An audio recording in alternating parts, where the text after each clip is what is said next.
Hello बच्चों, राम राम, नमस्कार। कैसे हो भाई सब लोग। आज हम लोग आ चुके हैं भाई लेक्चर नंबर 7 के ऊपर। केमिकल बॉन्डिंग हम लोग पढ़ रहे हैं और 7वें लेक्चर में हम लोग डिस्कस करने वाले हैं postulates of VSEPR theory. VSEPR theory आखिर क्या होती है, इसके क्या पोस्टुलेट हैं, ये भी हम लोग समझने वाले हैं।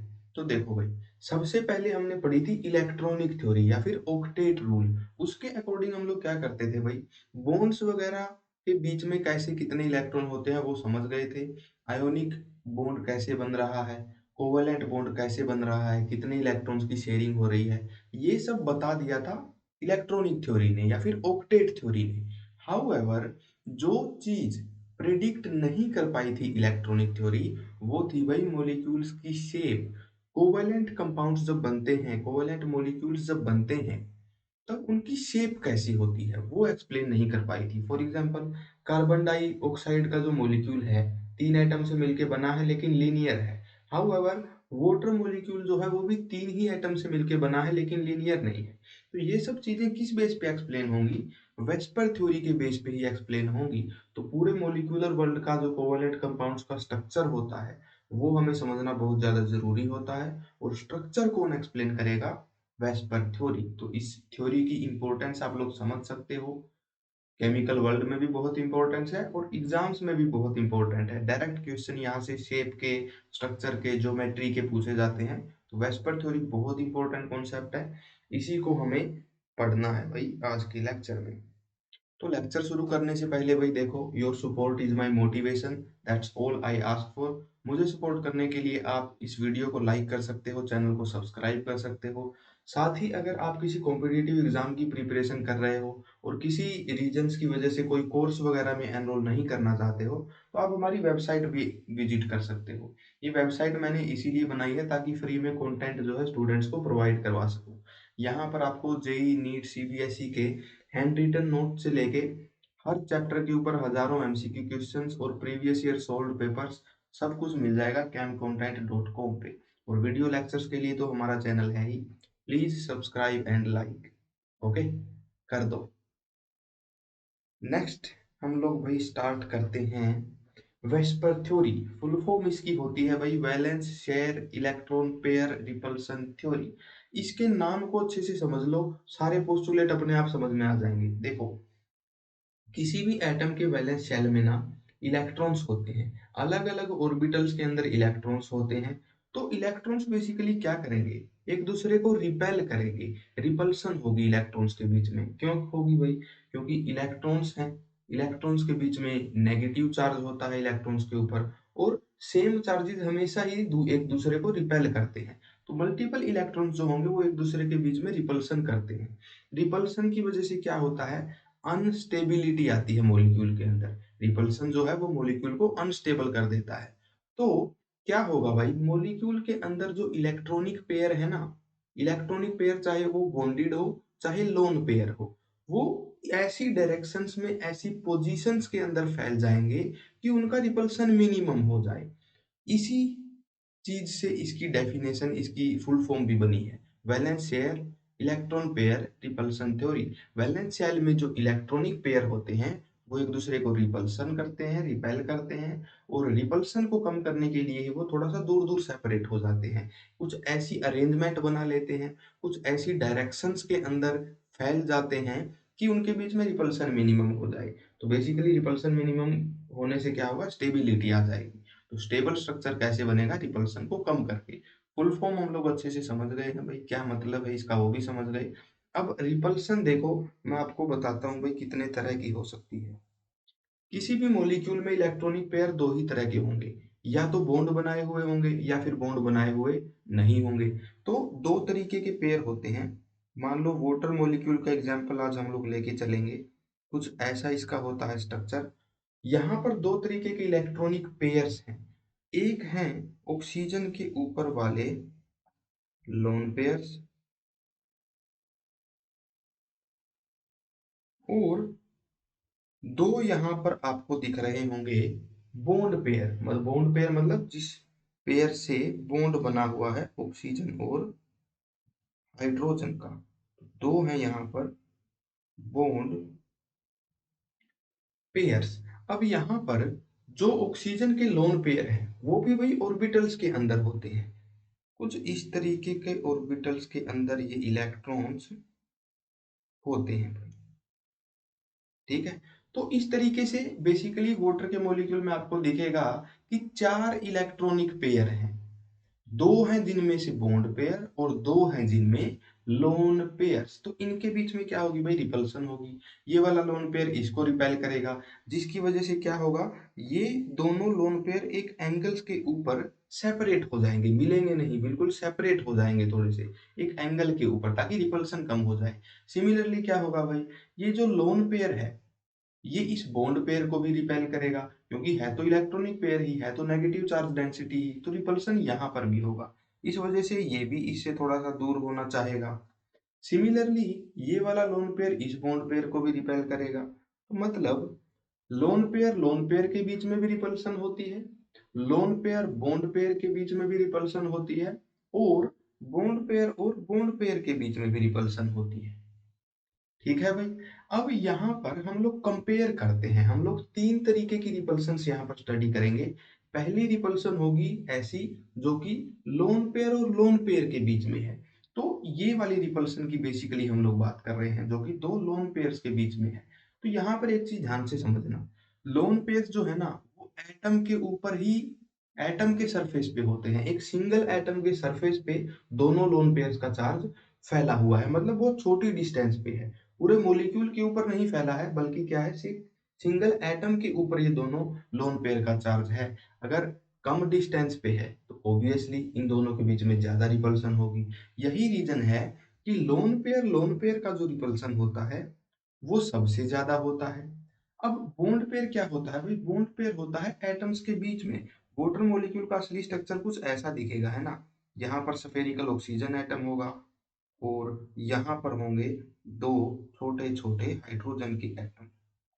तो यहाँ पर ऑक्सीजन के जो दोनों लोन पेयर थे वो एक ही एटम के ऊपर थे, कुछ इस तरह से, इसलिए ज्यादा रिपेल कर रहे थे। हाउएवर बॉन्ड पेयर के जो इलेक्ट्रॉन होंगे वो कुछ यहाँ पर होंगे, ऑक्सीजन और हाइड्रोजन के बीच में होंगे। तो बॉन्ड पेयर जो है वो कम रिपल्सन करता है।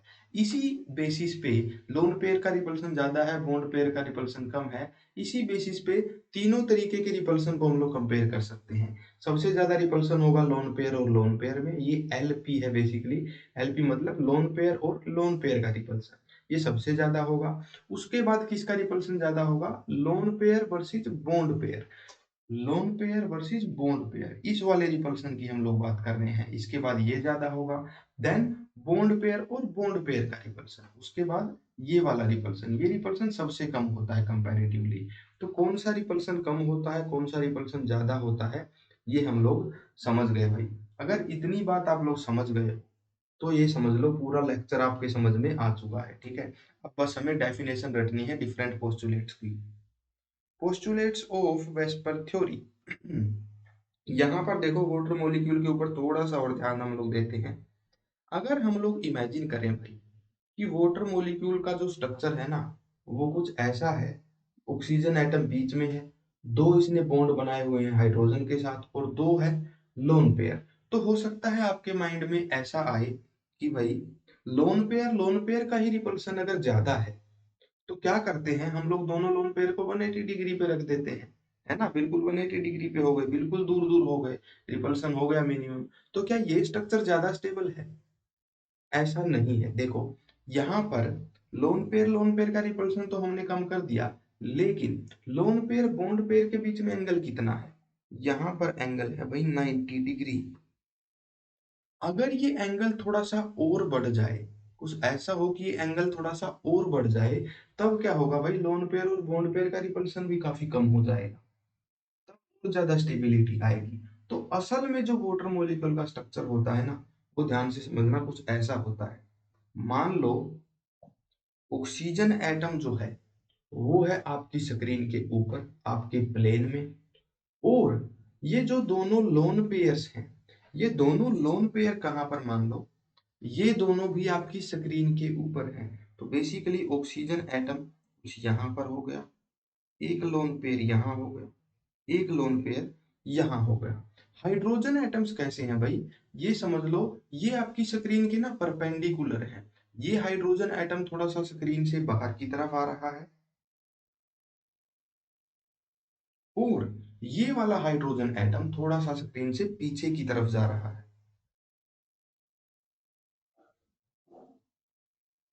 ये जा रहा है स्क्रीन से पीछे। अगर आप लोन पेयर्स को प्लेन के ऊपर मान रहे हो तो ये समझ लो दोनों हाइड्रोजन एटम जो होंगे ना वो परपेंडिकुलर होंगे स्क्रीन के।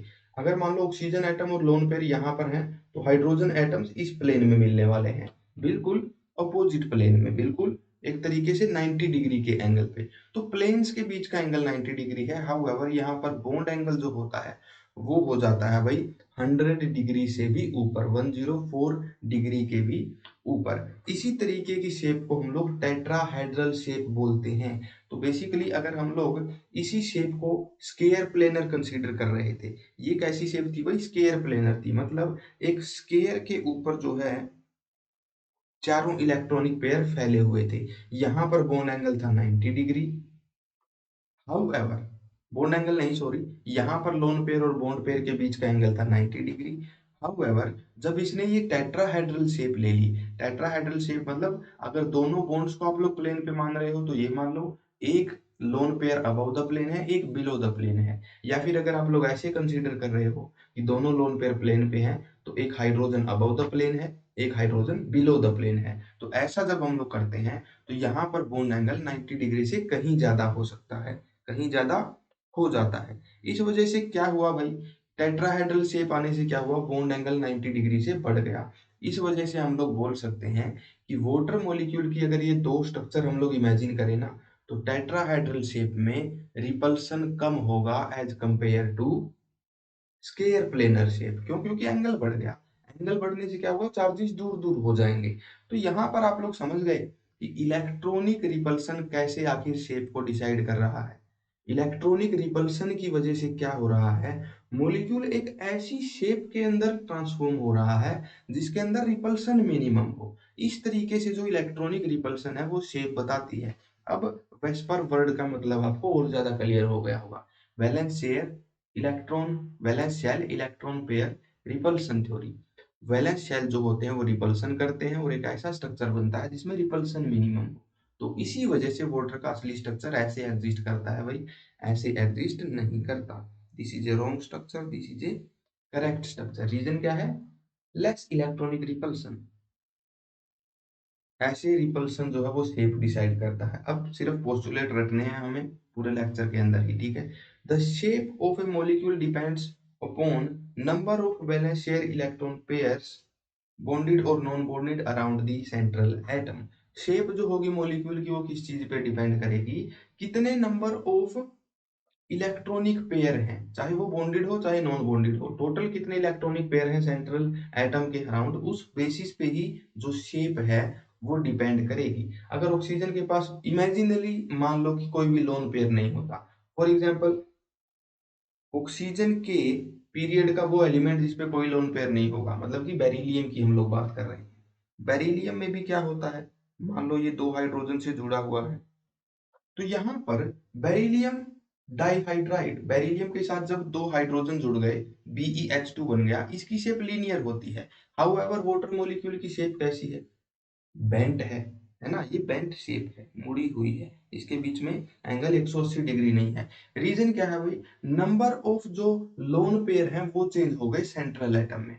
वहां सेंट्रल एटम ऑक्सीजन था जिसपे दो लोन पेयर थे, रिपल्सन कम करने के लिए उसने क्या किया, दोनों हाइड्रोजन्स के बॉन्ड को बेंड कर दिया, मोड़ दिया, इस वजह से ये बेंट शेप हो गई। हाउएवर बेरिलियम के पास दो ही इलेक्ट्रॉन थे जिसने उसने एक एक बॉन्ड बना लिया, कोई लोन पेयर नहीं बचा, कोई रिपल्सन वगैरह नहीं होगी। इस वजह से इन बॉन्ड पेयर्स के बीच में मिनिमम रिपल्सन कब होगी, जब ये 180 डिग्री पे होंगे। तो यहाँ पर इसलिए BeH2 ने एक लीनियर शेप जो है वो ले ली है। तो शेप किस चीज पे डिपेंड कर रही है भाई, टोटल इलेक्ट्रॉनिक पेयर कितने हैं सेंट्रल एटम के ऊपर, वैलेंस शेल में। ठीक है, ये था पहला पोस्टुलेट। नेक्स्ट हम लोग स्टडी करते हैं भाई, pairs of electrons in the valence shell repel one another since their electrons include a negatively charged. देखो electron clouds are negatively charged. Pair of electron जो होते हैं चाहे बॉन्डेड पेयर हो चाहे लोन पेयर हो, वैलेंस शेल में जो भी इलेक्ट्रॉनिक पेयर होंगे वो एक दूसरे को रिपेल करेंगे। रिपेल क्यों करते हैं यही बताया गया है इस पोस्टुलेट में। रिपेल इसलिए करते हैं क्योंकि इलेक्ट्रॉन पे नेगेटिव चार्ज होता है। इलेक्ट्रॉन चाहे बॉन्ड पेयर के हों चाहे लोन पेयर के हों, दोनों पर नेगेटिव चार्ज होगा, इस वजह से वो एक दूसरे को रिपेल करते हैं। ये सारी की सारी lines as it is NCERT से हमने ली हैं, तो बिल्कुल ऑथेंटिक है, इनके अंदर कोई भी एरर नहीं मिलेगा आपको, ठीक है, ना ही इनका कोई भी एक्सेप्शन मिलेगा। ये एग्जैक्टली एनसीईआरटी के पोस्टुलेट्स है, ठीक है। These pairs of electrons tend to, अच्छा, एनसीईआरटी की पोस्टुलेट है इसलिए लैंग्वेज थोड़ी सी आपको याद रखने में मुश्किल हो सकती है, लेकिन आप लोग इन पोस्टुलेट को ना सिंप्लीफाई करके भी लिख सकते हो, कोई इशू नहीं है, समझ में सारे आने चाहिए आपको, ठीक है। These pairs of electrons tend to occupy such positions in space that minimize repulsion and thus maximize distance between them। जो पेयर ऑफ इलेक्ट्रॉन होते हैं, बॉन्डेड पेयर, लोन पेयर्स, है ना, शेयर्ड पेयर या फिर नॉन शेयर्ड पेयर भी आप लोग बोल सकते हो, ये क्या करते हैं भाई, 3D स्पेस के अंदर कुछ ऐसी पोजीशंस ले लेते हैं, कुछ ऐसी पोजीशंस को ऑक्यूपाई कर लेते हैं स्पेस में, ताकि इन इलेक्ट्रॉनिक पेयर्स के बीच का जो रिपल्सन है वो मिनिमाइज हो पाए, thus maximise the distance between them, उनके बीच की जो डिस्टेंस है वो मैक्सिमाइज हो पाए। फॉर एग्जांपल जब ये लोन पेयर यहाँ से इस तरीके से शिफ्ट कर जाते हैं तभी जो है इनके इलेक्ट्रॉनिक चार्ज के बीच में डिस्टेंस भी बढ़ पाती है, बॉन्ड एंगल भी बढ़ पाता है, ठीक है भाई। Thus maximise the distance between them, उनके बीच की डिस्टेंस भी मैक्सिमम हो जाती है, ठीक है। ये स्ट्रक्चर असल में कैसा है ये जरूर से आप लोग ध्यान में रखना भाई। ये लोन पेयर अगर स्क्रीन के ऊपर है तो हाइड्रोजन एटम्स आप लोगों को ध्यान में रखना है स्क्रीन के अबव और बिलो होंगे। हाउएवर अगर आप ये मानते हो कि दोनों हाइड्रोजन एटम्स या फिर दोनों के दोनों बॉन्ड्स स्क्रीन के ऊपर हैं, तब ऑटोमेटिकली समझ जाना दोनों के दोनों जो लोन पेयर होंगे ऊपर, वो एक लोन पेयर स्क्रीन के ऊपर होगा, एक लोन पेयर स्क्रीन के नीचे होगा। इसको स्केयर प्लेनर मत समझना ऐसे, ठीक है, ऐसा नहीं होता वाटर का स्ट्रक्चर, ये टेट्राहेड्रल होता है। नेक्स्ट पढ़ते हैं भाई आगे। Fourth postulate, the valence shell is taken as a sphere with the electron pairs localizing on the spherical surface at maximum distance from one another। यहाँ पर क्या है भाई, वैलेंस शेल जो है ना उसको हम लोग स्फेरिकल कंसीडर करते हैं। वैलेंस शेल जो होती है एटम की उसको हम लोग स्फेरिकल कंसीडर करते हैं। फॉर एग्जांपल ऑक्सीजन एटम ही है, आज तो वाटर मॉलिक्यूल के ही पीछे पड़ गए हैं। वाटर मॉलिक्यूल में जो ऑक्सीजन एटम है उसकी शेल को हम लोग क्या करेंगे भाई, स्फेरिकल कंसीडर करेंगे, और जो इलेक्ट्रॉनिक पेयर हैं उनको हम लोग क्या करेंगे भाई, स्फेरिकल सरफेस के ऊपर ही मानेंगे। फॉर एग्जांपल बॉन्ड पेयर जो है वो स्फेरिकल सरफेस के ऊपर ऐसे है, बॉन्ड पेयर हो गया ये। सिमिलरली यहाँ पर बॉन्ड पेयर इस स्फेरिकल एटम के सरफेस पे हो गया। सिमिलरली जो लोन पेयर थे उनको भी हम लोग ऐसे ही मानेंगे कि बिल्कुल इस स्फीयर के सरफेस के ऊपर ही ये नेगेटिव चार्ज जो है फैला हुआ है, ठीक है, तो ऐसा कंसीडर करते हैं। और साथ में क्या करते हैं भाई, डिस्टेंस जो होती है इन चारों ही पेयर्स के बीच में, लोन पेयर और बॉन्ड पेयर के बीच में, वो हम लोग कैसे ट्राई करते हैं कि वो एक दूसरे से मैक्सिमम डिस्टेंस पे रहे, थोड़ा सा मैक्सिमम डिस्टेंस जो भी पॉसिबल हो, जो कि मिनिमम रिपल्सन लेके आए उसके ऊपर रहे। फॉर एग्जाम्पल अगर यहाँ पर ये रहेगा तो देखो ऑक्सीजन एटम यहाँ, दोनों हाइड्रोजन एटम्स यहाँ, और लोन पेयर्स दोनों यहाँ, तो एक तरीके से मैक्सिमम डिस्टेंस के ऊपर ये चारों ही पेयर हो गए, बॉन्डेड पेयर भी और लोन पेयर भी वाटर मॉलिक्यूल के, ठीक है। तो ये हो गया भाई पोस्टुलेट नंबर 4। नेक्स्ट हम लोग देखते हैं, multiple bond is treated as if it is a single electron pair and the 2 और 3 electronic pair of multiple bond are treated as a single super pair. इसका क्या मतलब है देखो, यहाँ पर इथीन का मैंने यहाँ पर स्ट्रक्चर ड्रॉ किया है भाई। यहाँ पर बेसिकली क्या है, कार्बन और कार्बन के बीच में डबल बॉन्ड बना हुआ है, मतलब दो बॉन्ड बने हुए हैं। तो आप लोग यहाँ पर ऐसा नहीं बोलोगे कि ये बॉन्ड पेयर जो है ये इसको रिपेल करेगा, इस वजह से क्या होगा भाई, इसका स्ट्रक्चर ही कुछ ऐसे बन जाएगा, मुड़ जाएंगे, है ना। तो बेसिकली क्या होगा, इन दोनों बॉन्ड्स के बीच में रिपल्सन आपको कंसीडर नहीं करनी है। इन दोनों के बीच में असल में रिपल्सन होती भी नहीं है। जब आप लोग ये समझोगे कि इनमें से एक बॉन्ड सिग्मा होता है, एक बॉन्ड पाई होता है, तब आप लोग आगे चल के ये सीखोगे कि हाँ सिग्मा और पाई दोनों बॉन्ड एक दूसरे की स्ट्रेंथ को और ज्यादा बढ़ा देते हैं, और ज्यादा स्ट्रॉन्गर डबल बॉन्ड बनता है। तो ये एक आपस में रिपल्सन करके अनस्टेबल सिस्टम नहीं बनाते, बल्कि एक दूसरे की स्ट्रेंथ को कॉम्प्लीमेंट करके और ज्यादा स्टेबल सिस्टम बनाते हैं। यहाँ पर रिपल्सन आपको कंसीडर नहीं करनी है। मल्टीपल बॉन्ड अगर आपको दिखे, डबल बॉन्ड या ट्रिपल बॉन्ड अगर आपको दिखे, तो उसको आप लोग एक single super electronic pair consider करना कि वो एक ही सिंगल बॉन्ड है, कुछ इस तरह से।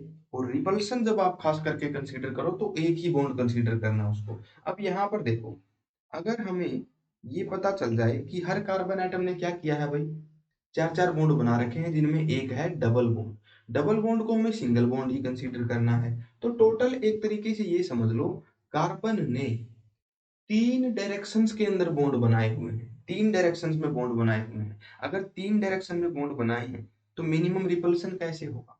मिनिमम रिपल्सन तब होगा जब वो तीनों बॉन्ड 120 डिग्री के एंगल पे होंगे। ऑलमोस्ट 120 डिग्री मान लो, 120 डिग्री के एंगल पर होंगे।